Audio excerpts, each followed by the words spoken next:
한서윤 대표는 뉴욕 JFK 공항의 퍼스트 클래스 라운지에서 마지막 업무 메일을 확인했습니다. 창 밖으로 보이는 활주로에는 눈이 내리고 있었습니다. 그녀의 얼굴에는 피곤한 기색이 역력했지만 눈빛만은 날카로웠습니다. 대표님, 한국 지사 준비는 모두 완료되었습니다. 비서가 공손하게 보고했습니다. 서윤은 고개를 끄덕이며 자리에서 일어났습니다. 그녀의 모습은 완벽했습니다. 맞춤 제작된 블랙 슈트는 날렵한 체형을 더욱 돋보이게 했고 단정하게 빗어넘긴 머리카락은 프로페셔널한 분위기를 자아냈습니다. 탑승 게이트로 향하는 동안 서윤은 지난 30년을 떠올렸습니다. 양부모의 학대, 친구들의 따돌림, 그리고 끝없는 외로움. 그 모든 고통을 발판 삼아 그녀는 미국 최고의 여성 CEO가 되었습니다.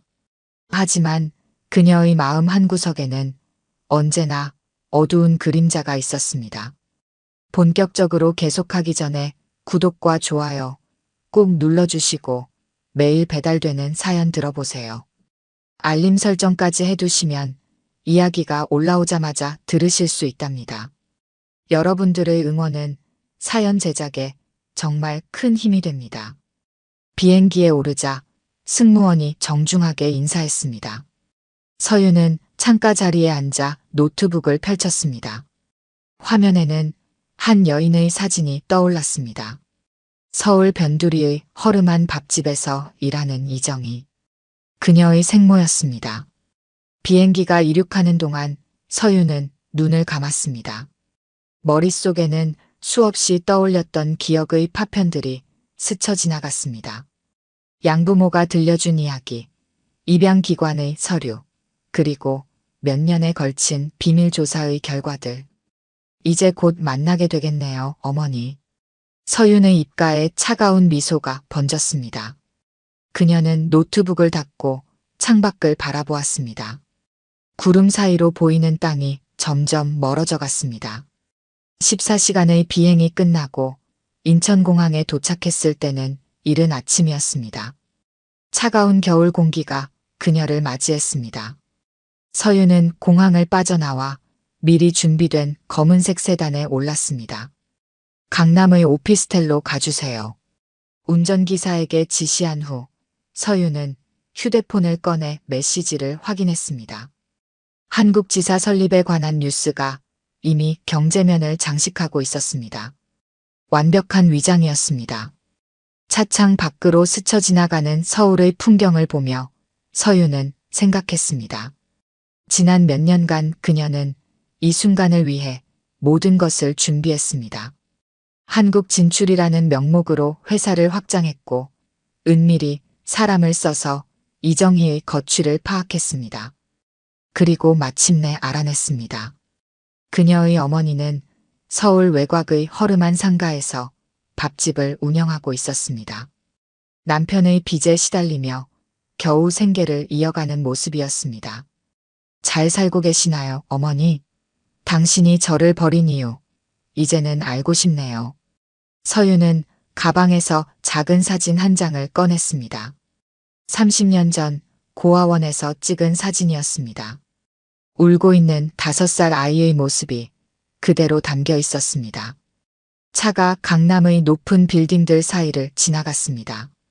서윤은 사진을 다시 가방에 넣었습니다. 이제 그녀의 복수가 시작될 것입니다. 하지만 그것은 단순한 분노의 표출이 아닌 철저히 계산된 것이어야 했습니다. 서울 강남의 호텔 스위트룸, 서윤은 창가에 서서 밤거리를 내려다보았습니다. 시차 적응이 되지 않아 잠은 오지 않았습니다. 침대 위에는 비서가 가져다 준 오래된 나무 상자가 놓여 있었습니다. 뉴욕 펜트하우스에서 가져온 그녀의 소중한 물건들이었습니다.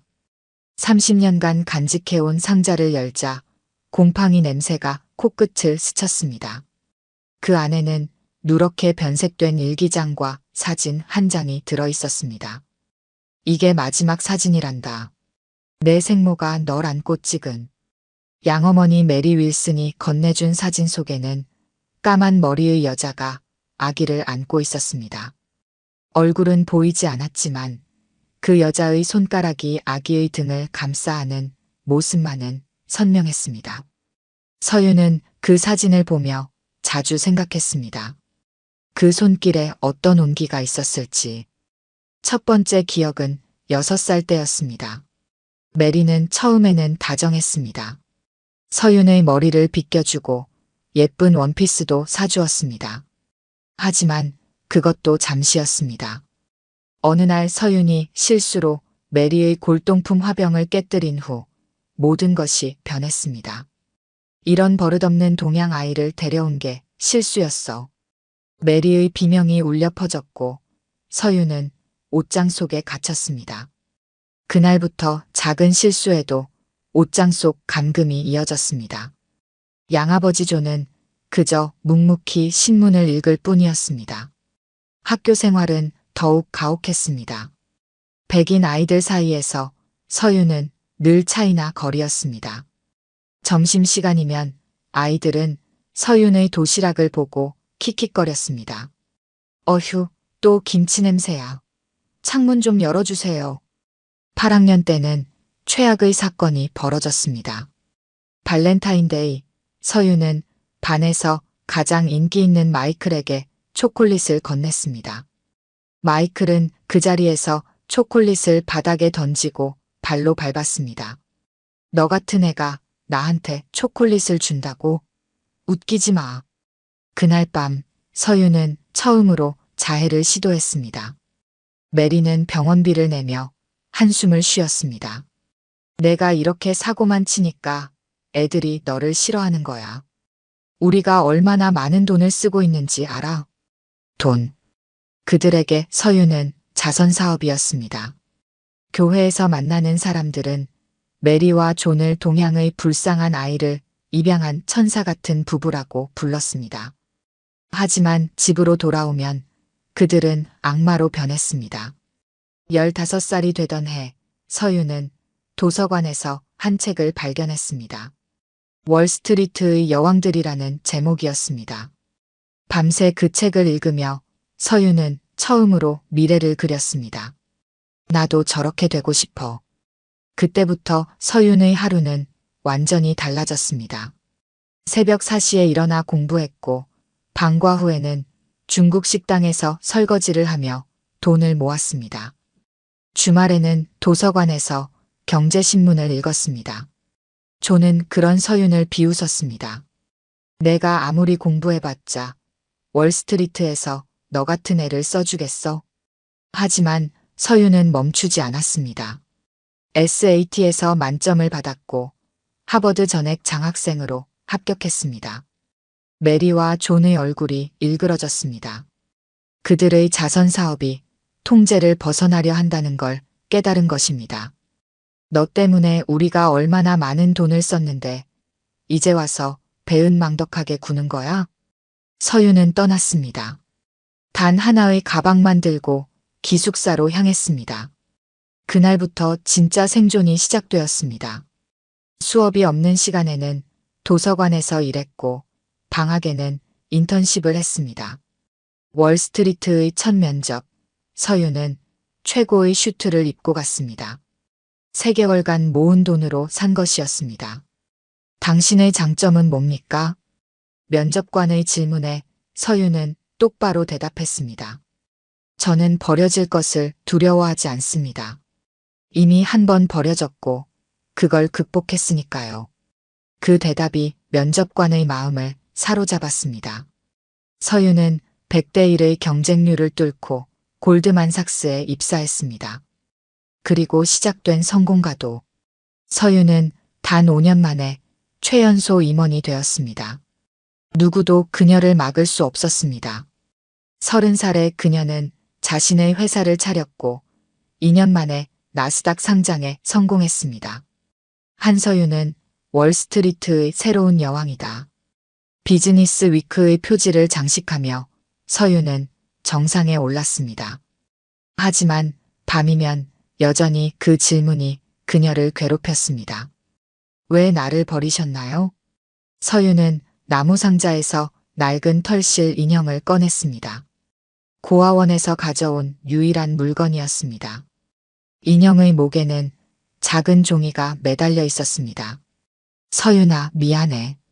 엄마가. 찢어진 쪽지는 거기서 끝이었습니다. 서윤은 30년간 이 쪽지의 뒷부분을 상상하며 살았습니다. 이제 그녀는 답을 찾으러 갈 것입니다. 하지만 그것은 단순한 호기심이 아니었습니다. 완벽하게 계획된 복수였습니다. 서윤은 천천히 자리에서 일어나 창가로 걸어갔습니다. 기다려요, 어머니. 이제 곧 제가 찾아갈 테니까요. 눈보라 속에서 서울의 빌딩들이 흔들리고 있었습니다. 마치 서윤의 흔들리는 마음처럼. 다음 날 서울의 새벽은 춥고 어두웠습니다. 서윤은 호텔 로비에서 조사원 김영사를 만났습니다. 그는 20년 경력의 전직 형사로 6개월간 이정희의 뒤를 쫓아왔습니다. 보고 드릴 내용이 많습니다. 김 형사는 두꺼운 파일을 꺼냈습니다. 첫 페이지에는 한 여인의 근접 사진이 있었습니다. 파마한 머리에 주름진 얼굴, 허리가 굽은 작은 체구의 여성이었습니다. 이정희 씨, 현재 58세, 서울 변두리 청파동에서 반찬 가게를 운영하고 있습니다. 새벽 4시에 일어나 시장에 가고 밤 10시까지 가게를 엽니다. 일주일 내내 쉬는 날이 없습니다. 서윤은 사진을 뚫어지게 바라보았습니다. 30년 전 그녀를 버린 여자가 바로 이 사람이었습니다. 남편은요? 오창식, 62세. 전직 사채업자입니다. 지금은 도박빚에 시달리고 있어요. 이정희 씨 명의로 된 가게를 담보로 7천만 원의 대출을 받았습니다. 서윤의 손이 파일을 꽉 쥐었습니다. 김 형사는 말을 이었습니다. 가정폭력 신고도 여러 번 있었습니다. 하지만 이정희 씨가 매번 처벌을 원치 않는다며 취하했죠. 병원 기록도 있습니다. 갈비뼈 골절, 뇌진탕, 안면부 타박상. 서윤은 자리에서 일어났습니다. 창밖으로 보이는 새벽녘 서울의 풍경이 흐릿했습니다. 직접 가봐야겠어요. 검은색 세단이 어두운 거리를 달렸습니다. 30분 후 차는 낡은 상가 건물 앞에 멈췄습니다. 이정희의 밥집이라는 간판이 희미하게 빛나고 있었습니다. 새벽 시장의 불빛 아래 한 여인이 보였습니다. 무거운 양배추 상자를 끌고 가는 모습이 위태로워 보였습니다. 서윤은 차 안에서 그 모습을 지켜보았습니다. 매일 이렇게 혼자 장을 보신다고 합니다. 택시비가 아깝다면서요. 김 형사의 말에 서윤의 눈시울이 붉어졌습니다. 분노였을까요? 연민이었을까요? 새벽장을 보고 돌아온 이정희는 가게 문을 열었습니다. 기름때 묻은 앞치마를 두르고 김치를 버무리기 시작했습니다. 그녀의 손은 거칠었고 주름졌지만 움직임은 숙련되어 있었습니다. 남편은 어디 있나요? 아침부터 사채업자들이 찾아와서 행패를 부린다고 합니다. 오창식 씨는 보통 늦은 오후에 가게에 나타나 돈을 가져갑니다. 서윤은 조용히 한숨을 내쉬었습니다. 이정희의 하루는 30년째 이렇게 흘러왔을 것입니다. 새벽부터 밤까지 그저 버티는 삶. 더 충격적인 내용이 있습니다. 김 형사가 조심스럽게 말을 꺼냈습니다. 이정희 씨, 5년 전에 신장을 팔았습니다.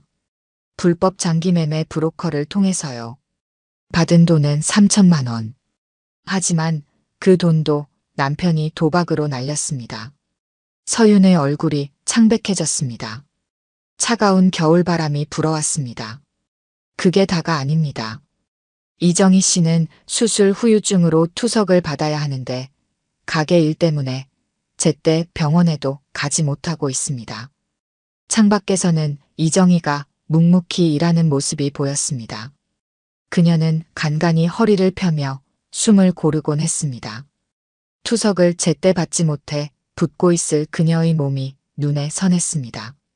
조사하면서 특이한 점을 발견했습니다. 김영사는 마지막 페이지를 펼쳤습니다.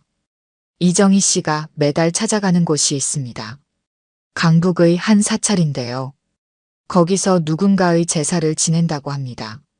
절에 보관된 위패에는 영면이라고만 적혀 있더군요. 서유는 사진 속 위패를 물끄러미 바라보았습니다. 영면. 누구를 위한 제사일까요? 그리고 이정희 씨의 서랍에서 이것을 발견했습니다. 김영사가 찍어왔다며 보여준 것은 바랜 사진 한 장이었습니다. 젊은 시절의 이정희가 아기를 안고 찍은 그 사진이었습니다. 사진 뒷면에는 깨끗한 글씨로 적혀 있었습니다. 서윤아, 미안해. 엄마가 너를 지키지 못해서. 서윤의 손이 떨렸습니다. 그녀가 가지고 있던 종이 조각에 적힌 말과 똑같은 말임이 분명했습니다. 내일은 이정희 씨 생일입니다. 매년 이날이면 혼자 소주 한 병을 마시고 그 사진을 보며 울더군요. 서윤은 천천히 차에서 내렸습니다. 차가운 새벽 공기가 폐부 깊숙이 파고들었습니다.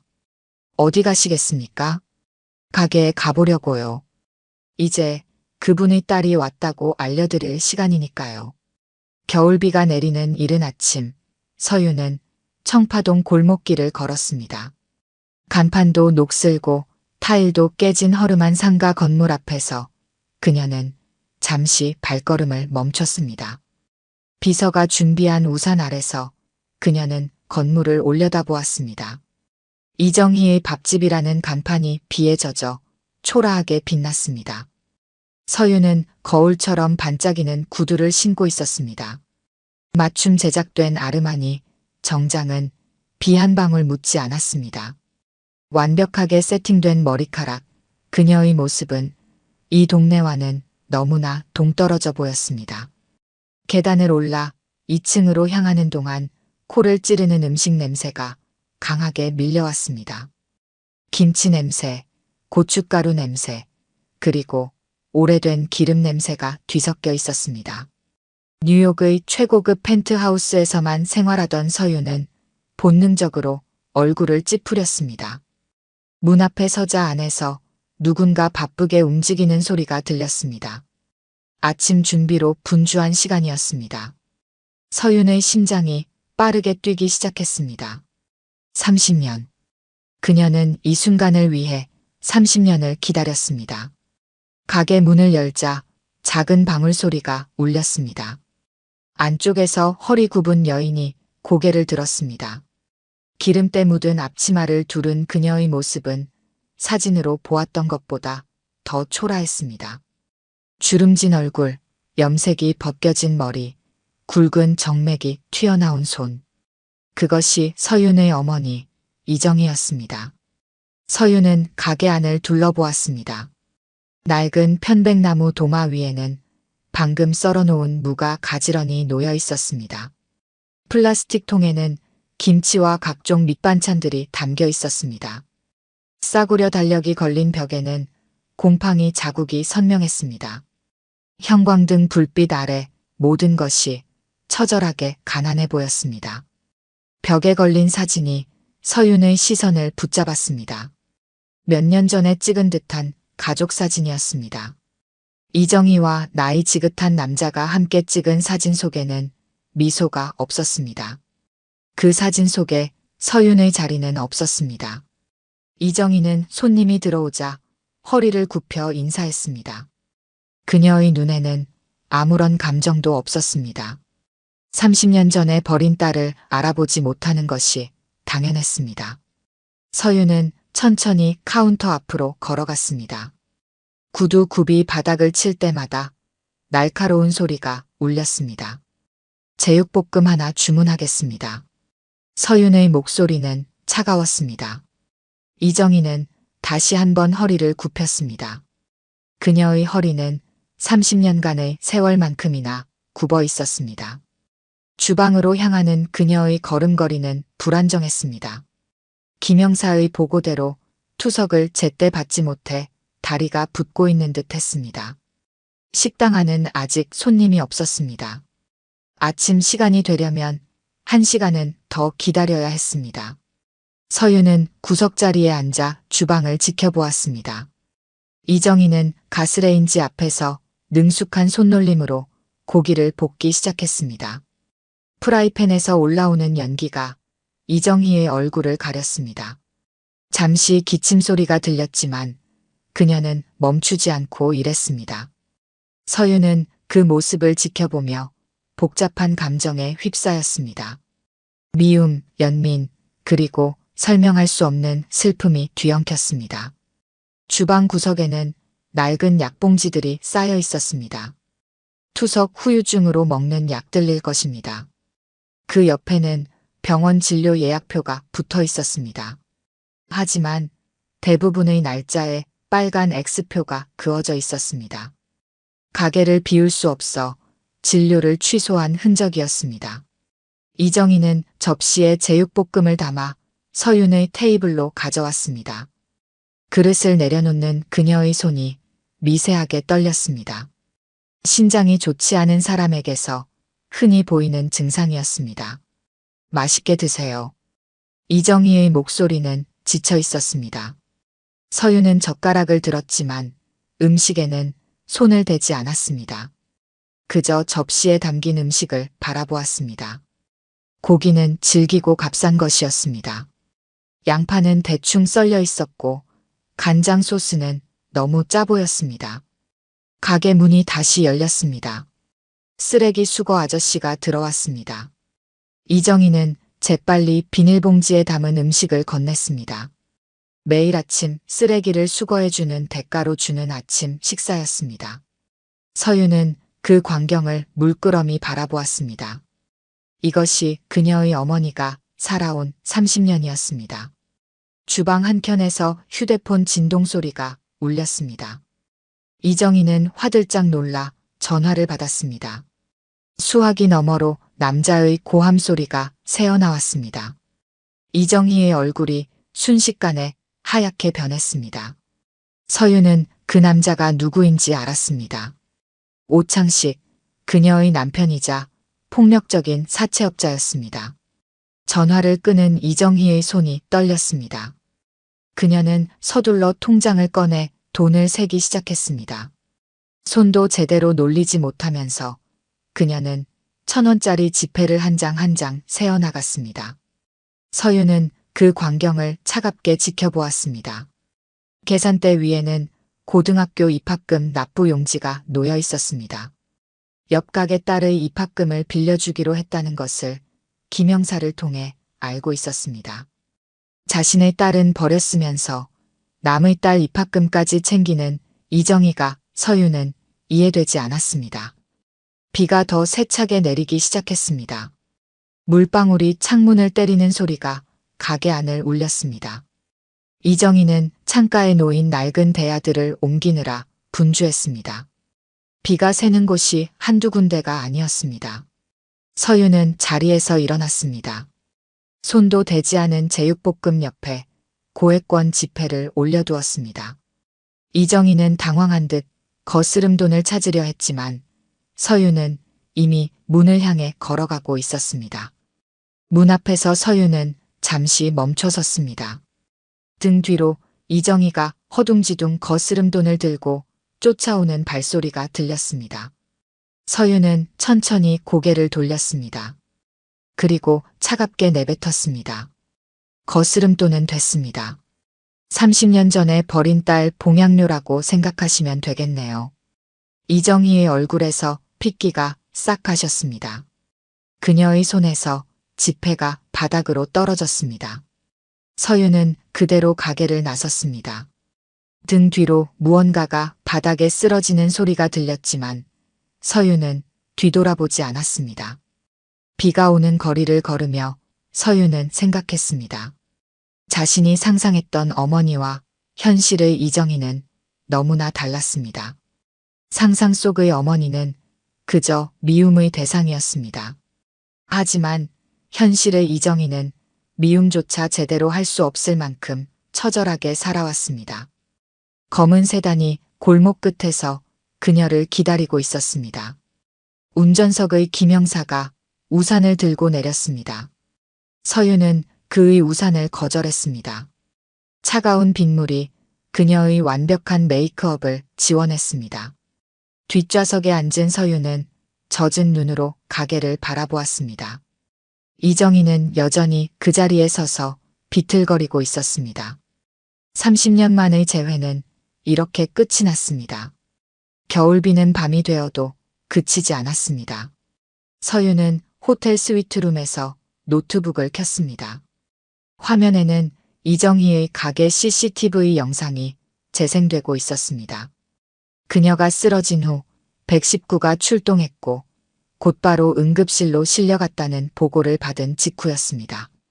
서윤의 손가락이 키보드를 빠르게 두드렸습니다. 김영사가 보내준 이정희가 실려간 병원의 의무 기록이 화면에 떴습니다. 불법적인 방법이었지만 지금은 그런 것을 따질 때가 아니었습니다. 신장 기능 저하, 심각한 빈혈, 영양실조. 의사의 소견은 처참했습니다. 서유는 침대 위에 펼쳐진 서류들을 다시 훑어보았습니다. 이정희의 은행 거래 내역, 병원 기록, 부동산 서류, 그리고 경찰 신고 기록까지. 그 속에서 이상한 점들이 눈에 띄기 시작했습니다. 5년 전 이정희는 신장을 팔았습니다. 그런데 그 직후 오창식 명의로 새 차가 구매되었습니다. 3천만 원짜리 중고 외제차였습니다. 게다가 그 즈음 이정희 명의의 부동산에 담보대출이 설정되었습니다. 보증인은 오창식이었습니다. 창밖으로 서울의 야경이 비에 젖어 빛났습니다. 서유는 자리에서 일어나 창가로 걸어갔습니다. 차가운 유리창에 이마를 기댔습니다. 무언가 이상했습니다. 단순히 가난한 삶을 사는 것이 아니었습니다. 이정희는 마치 누군가에게 올가매어 있는 것 같았습니다. 휴대폰이 울렸습니다. 김영사였습니다. 병원에서 이정희를 감시하던 그가 긴급한 소식을 전했습니다. 오창식이 병원에 나타났다는 것이었습니다. 서유는 즉시 차를 타고 병원으로 향했습니다. 도착했을 때는 이미 늦은 밤이었습니다.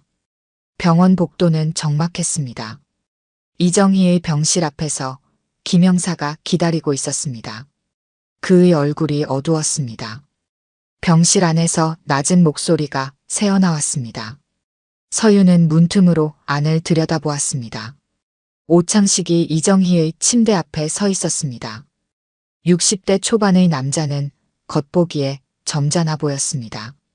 하지만 그의 눈빛은 날카로웠습니다.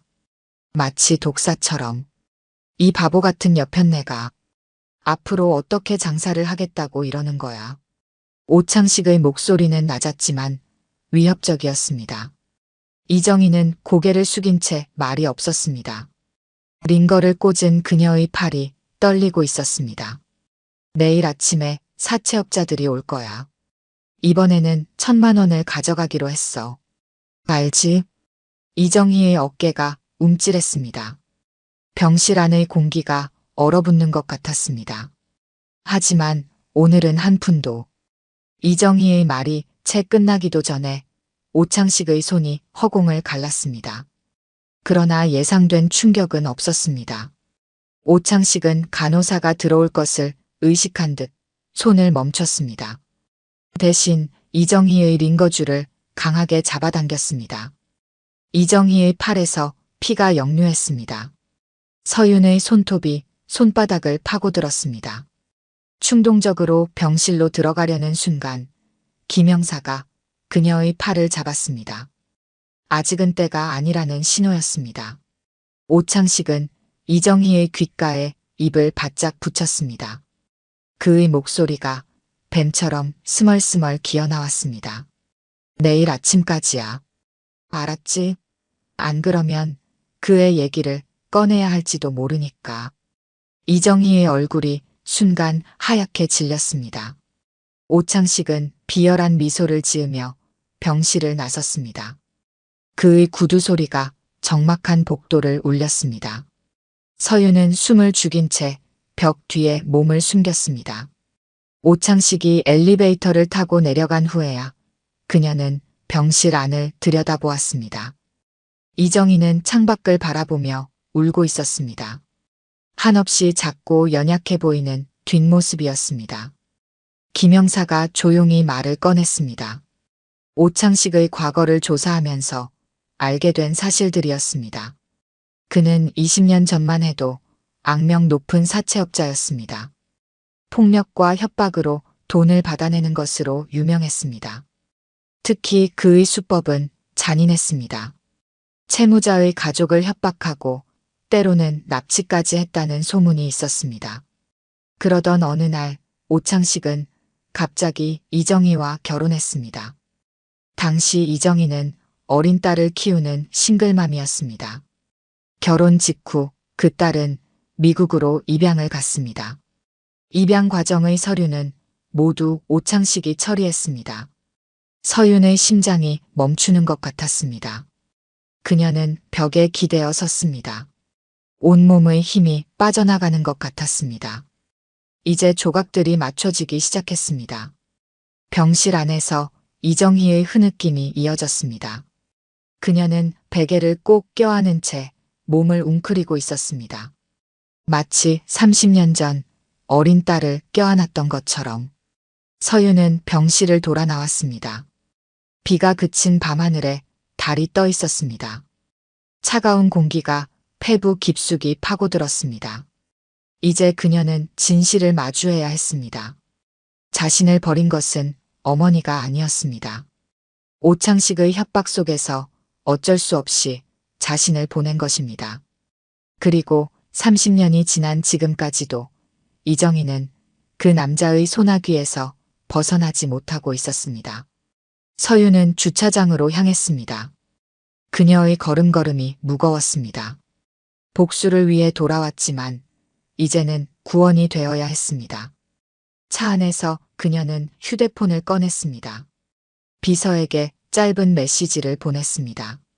오창식에 대한 모든 것을 파헤쳐 특히 20년 전의 기록들을 확인해 날이 밝으면 그녀는 다시 이정희를 만날 것입니다. 하지만 이번에는 다른 모습으로 딸로서가 아닌 구원자로서. 서윤의 눈빛이 달빛 아래서 차갑게 빛났습니다. 김포의 허름한 다세대 주택 앞에 검은색 세단이 멈춰 섰습니다. 서윤은 뒷좌석에서 내리며 낡은 건물을 올려다보았습니다. 이곳에 20년 전 진실을 아는 사람이 살고 있었습니다. 박영숙, 이정희와 같은 봉제 공장에서 일했던 여성이었습니다. 김영사가 찾아낸 그녀는 당시 공장의 미싱사였고 이정희의 유일한 친구였다고 했습니다. 좁은 계단을 올라 3층에 도착했습니다. 녹슨 철문 앞에서 서윤은 초인종을 눌렀습니다. 한참의 시간이 지나고 나서야 안에서 기척이 들렸습니다. 문이 열리고 나이든 여인이 나타났습니다. 흰 머리가 듬성듬성한 그녀는 지팡이의 의지에 서 있었습니다. 서윤을 보는 순간 그녀의 눈이 커졌습니다. 내가 그 애로구나. 박영숙은 서윤을 보자마자 알아보았습니다.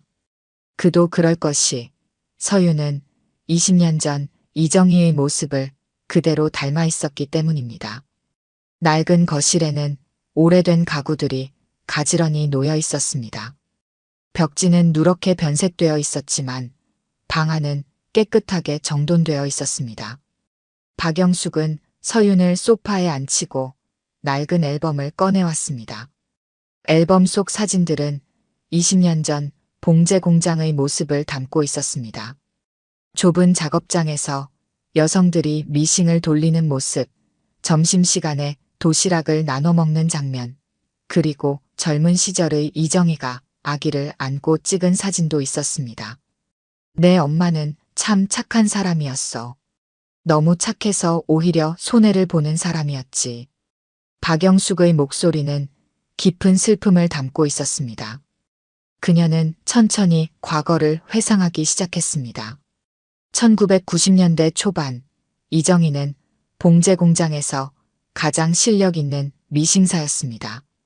남편과 사별한 후 혼자 어린 딸을 키우며 살았습니다. 가난했지만 딸과 함께 행복한 나날을 보냈습니다. 그러던 어느 날 공장에 오창식이 나타났습니다. 그는 공장 사장에게 돈을 빌려주는 사채업자였습니다. 처음에는 이정희에게 친절하게 대했습니다. 도시락도 사주고 퇴근길에 차로 데려다 주기도 했습니다. 하지만 얼마 지나지 않아 오창식의 본 모습이 드러났습니다. 그는 이정희를 협박하기 시작했습니다. 공장 사장의 빚을 이정희가 대신 갚으라고 했습니다. 거절하면 딸에게 해를 가하겠다고 위협했습니다. 그때 내 엄마가 할 수 있는 선택은 많지 않았어. 오창식은 악마 같은 사람이었으니까. 박영숙은 낡은 서류 봉투를 꺼냈습니다. 그 안에는 20년 전 신문 스크랩이 들어 있었습니다. 오창식의 범죄 기록이었습니다. 사채 빚을 갚지 못한 사람들의 자녀를 납치해 협박했다는 내용이었습니다. 내 엄마는 결국 오창식과 결혼했어. 너를 지키기 위해서였지. 결혼하자마자 오창식은 너를 입양 보냈고 그 입양비를 전부 가로챘어. 도박 빚을 갚는다면서.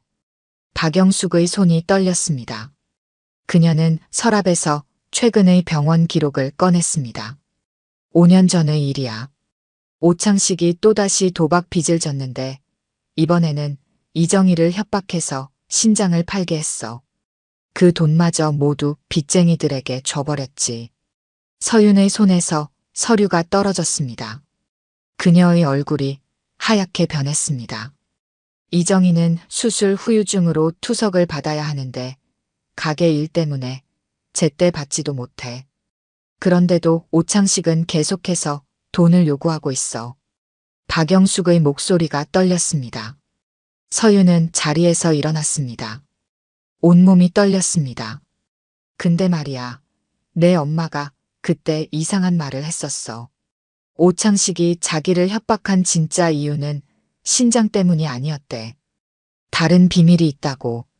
박영숙의 목소리가 낮아졌습니다. 그리고 그 일이 있고 얼마 안 돼서 공장에서 화재가 났어. 모든 서류가 불타버렸지. 오창식의 범죄 증거도 함께. 서윤은 창밖을 바라보았습니다. 겨울 하늘이 무겁게 내려앉아 있었습니다. 그녀의 머릿속에서 새로운 의문이 피어올랐습니다. 오창식이 이정희를 붙잡아둔 진짜 이유, 그리고 그 속에 숨겨진 더 큰 비밀. 박영숙 씨, 혹시 그때 공장 화재에 대해 더 기억나는 것이 있나요? 서윤의 질문에 박영숙은 깊은 한숨을 내쉬었습니다. 그리고 그녀가 꺼낸 마지막 이야기는 서윤의 가슴을 더욱 무겁게 만들었습니다. 병원 복도는 한밤중이라 적막했습니다.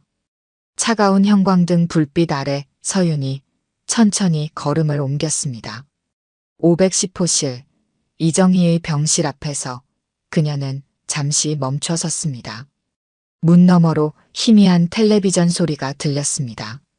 서윤은 고급스러운 코트 주머니에서 박영숙이 건넨 사진을 꺼냈습니다. 1995년 봉제공장 송년회 사진이었습니다. 젊은 시절의 이정희가 환하게 웃고 있었습니다. 그 옆에는 5살 배기 서윤이 어머니의 무릎에 앉아 있었습니다. 그들의 마지막 행복한 순간이었습니다. 병실 문을 열자 소독약 냄새가 훅 끼쳐왔습니다. 이정희는 창가 쪽 침대에 누워 있었습니다.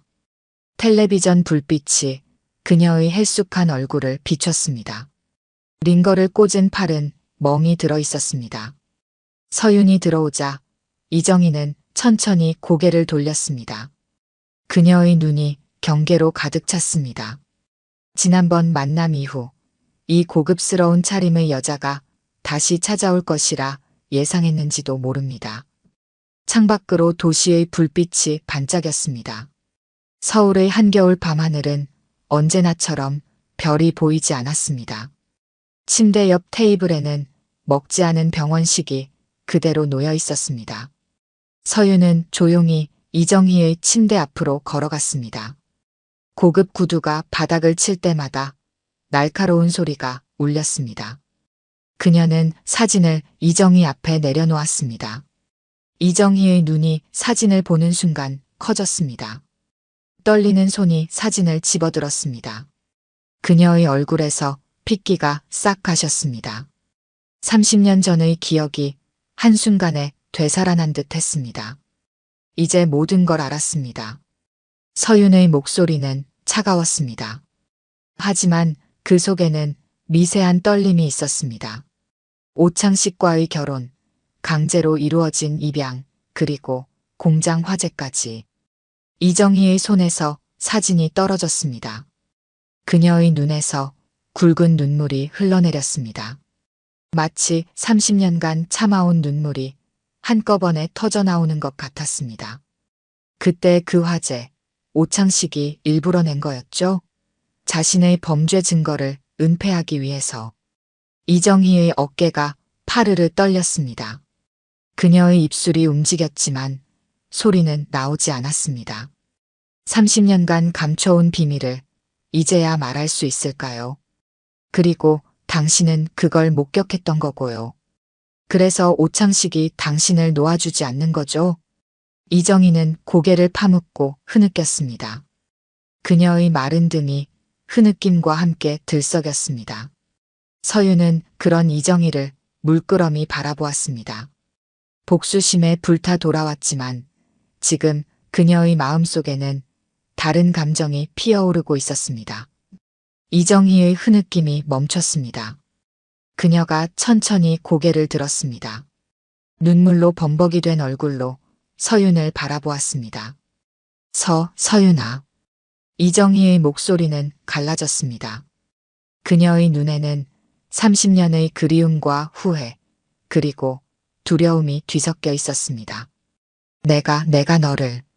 서윤은 이정희의 말을 끊었습니다. 제가 왜 미국으로 입양되어야 했는지 이제 알았습니다. 이정희는 덜덜 떨리는 손을 뻗어 서윤의 얼굴을 만지려 했습니다. 하지만 서윤은 한 걸음 물러섰습니다. 아직은 그럴 준비가 되지 않았습니다. 오창식이 협박했던 거죠? 날 입양 보내지 않으면 내가 위험할 거라고. 이정희는 고개를 끄덕였습니다. 그녀의 눈물이 멈추지 않았습니다. 화재 때문이었어. 그 사람이 일부러 불을 질렀어. 경쟁자의 공장을 무너뜨리고 자기 범죄 증거도 없애려고. 근데 내가 그걸 봤어. 그날 야근하다가. 이정희의 목소리가 점점 작아졌습니다. 30년 동안 가슴속에 묻어두었던 그날의 기억이 되살아나는 듯 했습니다. 그래서 널 보내야 했어. 그 사람이 너한테 해코지 할까봐. 넌 내가 세상에서 제일 사랑하는 존재니까. 서윤은 창밖을 바라보았습니다.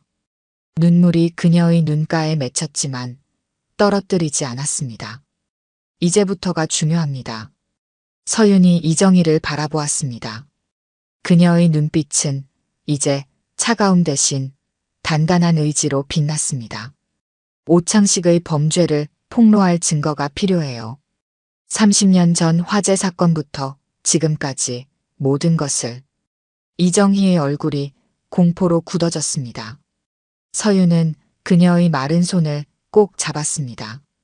차가운 손이었지만 서윤은 이상하게도 따뜻함을 느꼈습니다. 이제 제가 엄마를 지킬 차례니까요. 새벽녘의 병실은 적막했습니다. 서윤은 잠든 이정희의 모습을 지켜보았습니다.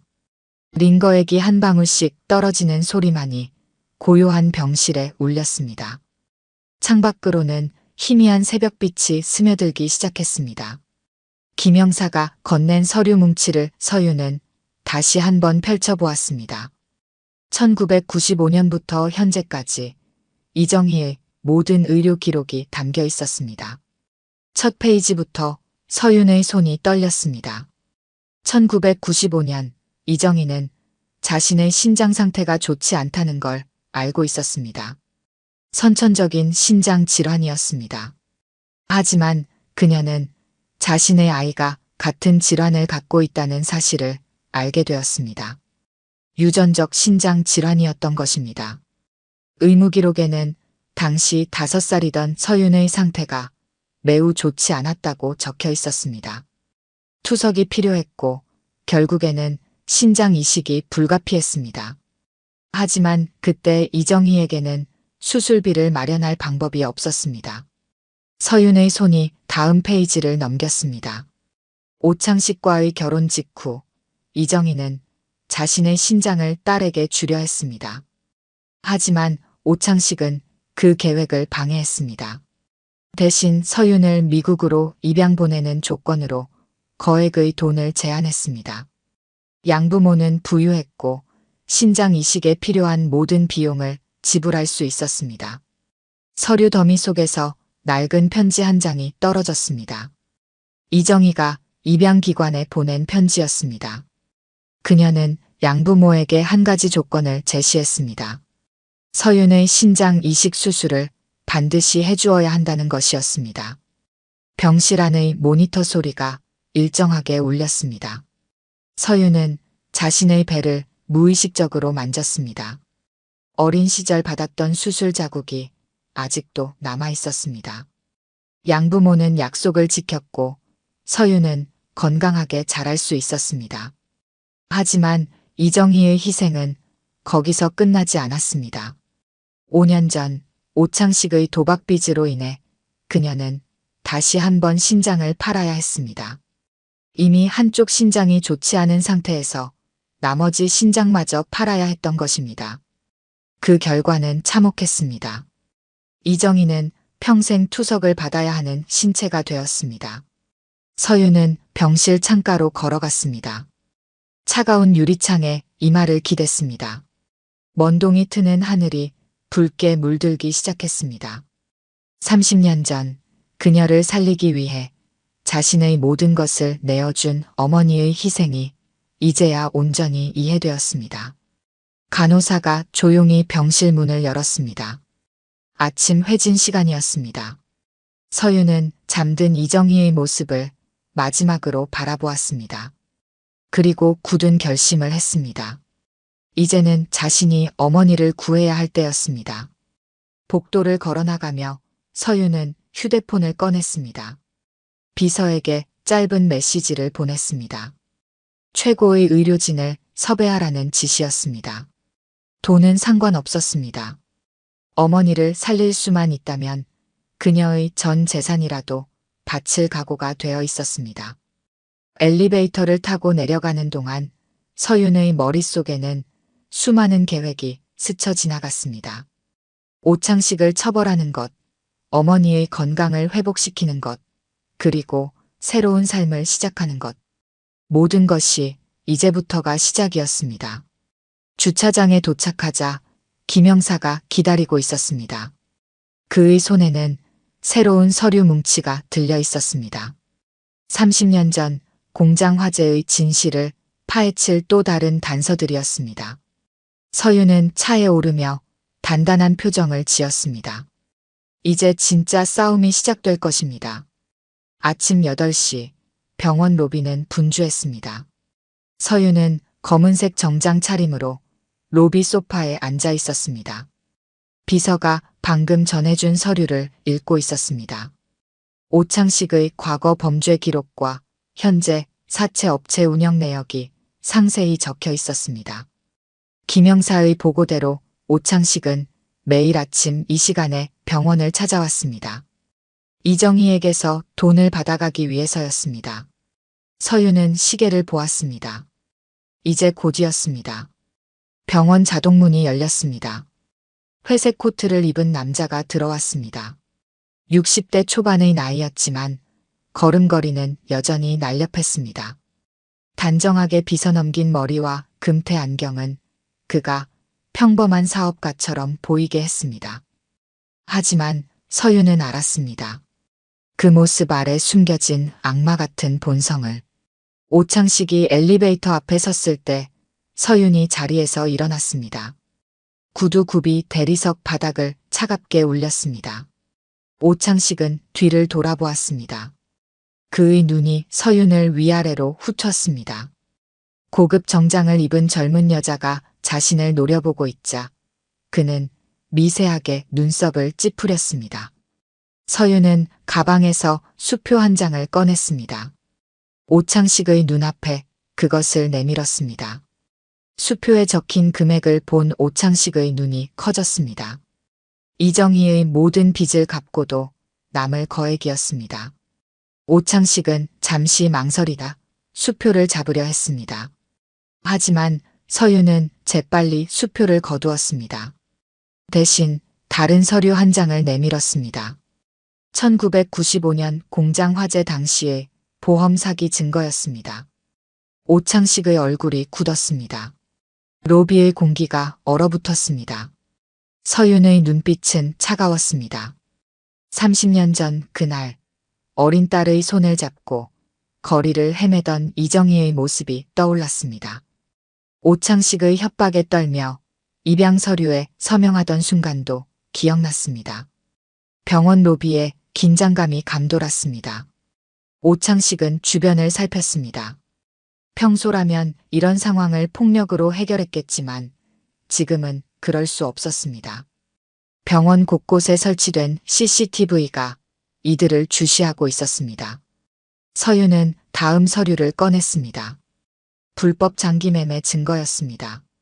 5년 전 오창식이 이정희의 신장을 팔아넘긴 정황이 상세히 기록되어 있었습니다. 오창식의 이마에 식은땀이 맺혔습니다. 마지막으로 서윤은 한 장의 사진을 내밀었습니다. 30년 전 공장 화재 현장 사진이었습니다. 불길 속에서 누군가가 도망치는 모습이 희미하게 찍혀 있었습니다. 오창식은 사진을 바라보다 경악했습니다. 그 사진의 존재를 전혀 몰랐던 것입니다. 서윤의 손이 움직였습니다. 고급 크로마츠 반지를 낀 그녀의 손가락이 오창식의 넥타이를 움켜쥐었습니다. 순식간의 일이었습니다. 서윤의 입술이 오창식의 귓가에 바짝 붙었습니다. 차갑고 단단한 목소리가 흘러나왔습니다. 이제 이정희는 자신이 지킬 것이라는 선언이었습니다. 오창식의 몸이 떨렸습니다. 처음으로 공포를 느낀 것입니다. 그의 앞에 선 여자가 단순한 사업가가 아니란 걸 깨달았습니다. 서윤의 눈빛은 30년의 한과 분노로 가득 차 있었습니다. 병원 밖에서는 경찰차가 대기하고 있었습니다. 서윤은 오창식에게 마지막 기회를 주었습니다. 자발적으로 모든 범죄를 고백하고 이정희를 놓아주는 것, 그것만이 그가 살아남을 유일한 길이었습니다. 오창식은 주저앉았습니다. 30년간 쌓아온 그의 권력이 한순간에 무너지고 있었습니다. 그는 더 이상 이정희를 통제할 수 없다는 사실을 깨달았습니다. 이제 그의 앞에는 두 갈래 길뿐이었습니다. 자백하고 감형을 받거나 모든 죄목으로 기소되어 평생을 감옥에서 보내는 것. 서윤은 승리를 확신했습니다. 하지만 그녀의 직감이 위험을 감지했습니다. 저렇게 쉽게 물러설 인간이 아니었습니다. 오창식의 눈빛이 변했습니다. 마지막 발악을 준비하는 독사처럼. 봄이 오고 있었습니다. 강남의 고급 아파트 복도에 서윤이 서 있었습니다. 손에는 종이 가방이 들려 있었습니다. 문을 열자 소독약 냄새가 코끝을 스쳤습니다. 거실 소파에 이정희가 앉아 있었습니다. 투석을 마치고 돌아온 직후였습니다. 3개월이 지났습니다. 오창식은 구속 상태로 재판을 받고 있었습니다. 그는 마지막 순간에 독극물이 든 주사기를 꺼내들었지만 미리 대기하고 있던 경찰들에게 제압당했습니다. 30년간의 악행이 마침내 법정에서 드러났습니다. 서윤은 부엌으로 향했습니다. 종이 가방에서 식재료를 꺼냈습니다. 뉴욕에서 온 전문 주치의가 이정희의 식단을 철저히 관리했습니다. 새 신장을 이식받기 전까지 그녀의 건강을 지키는 것이 가장 중요했습니다. 식탁에 앉은 이정희는 여전히 어색해 보였습니다. 호화로운 아파트의 풍경이 낯설었습니다. 30년간 단 하루도 쉬지 못하고 일했던 그녀에게 이런 휴식은 오히려 불안감을 주는 것 같았습니다. 서윤은 앞치마를 둘렀습니다. 뉴욕의 최고급 레스토랑 주방장에게 배운 요리 실력을 발휘할 때였습니다. 식재료를 손질하는 그녀의 모습은 이정희의 그것과 닮아 있었습니다. 칼질하는 손놀림, 불 조절하는 감각까지. 부엌에서 맑은 국물 냄새가 퍼졌습니다. 서윤은 어린 시절 먹었던 맛을 기억해내려 했습니다. 양부모 집에서는 결코 맛볼 수 없었던, 그리워도 그리워할 수 없었던 그 맛이었습니다. 식탁에 국그릇이 놓였습니다. 이정희는 조심스럽게 숟가락을 들었습니다. 한 숟가락을 떠먹은 그녀의 눈에서 눈물이 흘렀습니다. 30년 전 새벽녘 어린 서윤에게 끓여주었던 그 맛이었습니다. 점심 식사를 마친 후 서윤은 서류 가방을 꺼냈습니다. 신장 이식에 관한 서류였습니다. 수술은 다음 달로 예정되어 있었습니다. 의사는 성공 가능성이 높다고 했습니다. 이식이 성공하면 이정희는 더 이상 투석을 받지 않아도 됩니다. 서윤은 이정희의 손을 잡았습니다. 처음으로 보내는 평화로운 오후였습니다. 창밖으로 따스한 봄볕이 들어왔습니다. 거실 화분에 심어둔 제비꽃이 꽃망울을 터뜨리기 시작했습니다. 이정희는 조용히 서윤의 얼굴을 바라보았습니다. 30년 전 그녀는 어린 딸의 생명을 살리기 위해 자신의 전부를 내어주었습니다. 그리고 지금 그 딸은 어머니의 생명을 살리기 위해 돌아왔습니다. 저녁이 되자 서윤은 부엌에서 죽을 끓였습니다. 이정희의 식사 시간은 철저히 지켜져야 했습니다. 죽을 끓이는 동안 서윤은 생각했습니다. 자신이 돌아온 것은 복수를 위해서였습니다. 하지만 지금 그녀의 마음속에는 다른 감정이 자리 잡고 있었습니다. 이정희가 부엌으로 걸어왔습니다. 그녀의 걸음걸이는 여전히 불안정했지만 예전보다는 나아져 있었습니다. 서윤의 옆에 조용히 서서 죽이 끓는 모습을 지켜보았습니다. 어머니와 딸은 말없이 서로의 체온을 느꼈습니다. 저녁 식사를 마친 후 서윤은 이정희의 약을 챙겼습니다. 하얀 알약들이 시간대별로 정리되어 있었습니다. 매일 밤 같은 시간, 같은 동작으로 반복되는 일과였습니다. 하지만 서윤은 전혀 지루하지 않았습니다. 밤이 깊어갔습니다. 서윤은 이정희의 방을 살펴보았습니다. 어머니는 깊이 잠들어 있었습니다. 그녀의 얼굴은 편안해 보였습니다. 더 이상 악몽에 시달리지 않는다고 했습니다. 서재로 돌아온 서윤은 창가에 섰습니다. 서울의 야경이 반짝였습니다. 책상 위에는 새로 쓴 사업 계획서가 놓여 있었습니다. 그녀는 한국지사를 정식으로 설립하기로 했습니다. 이제 이곳이 그녀의 집이 될 것입니다. 다음 날 아침 서윤은 일찍 일어났습니다. 부엌에서 국을 끓이는 동안 이정희가 깨어났습니다. 어머니와 딸은 식탁에 마주 앉았습니다. 따스한 아침 햇살이 두 사람을 비추었습니다. 아침 식사를 마친 후 서윤은 이정희의 외투를 걸어주었습니다. 오늘은 정기 검진이 있는 날이었습니다. 현관문을 열자 봄바람이 불어왔습니다. 서윤은 이정희의 팔을 부축했습니다. 이제 진짜 집으로 가요, 어머니. 그들의 발걸음은 더 이상 무겁지 않았습니다. 오늘 들려드린 이야기가 여러분의 마음에 작은 울림이 되었기를 바랍니다. 아까 깜빡하신 분들이 계셨다면 좋아요와 구독 부탁드려요. 다음 사연을 들려드리는데 큰 힘이 된답니다. 그리고 여러분의 이야기도 댓글로 들려주세요. 다음 이야기 때 또 뵙겠습니다.